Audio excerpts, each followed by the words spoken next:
పర్వతాలు తొలగవచ్చు, తత్తరిల్లు మెట్టలన్నీ వీడిపోదు నా కృప నీకు.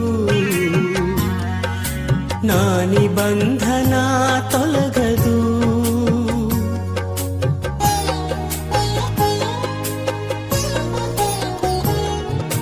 పర్వతాలు తొలగవచ్చు, తత్తరిల్లు మెట్టలన్నీ వీడిపోదు నా కృప నీకు.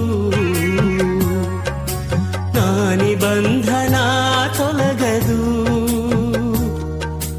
దిగులు పడకు, భయపడకు, నిన్ను విమోచించెదా.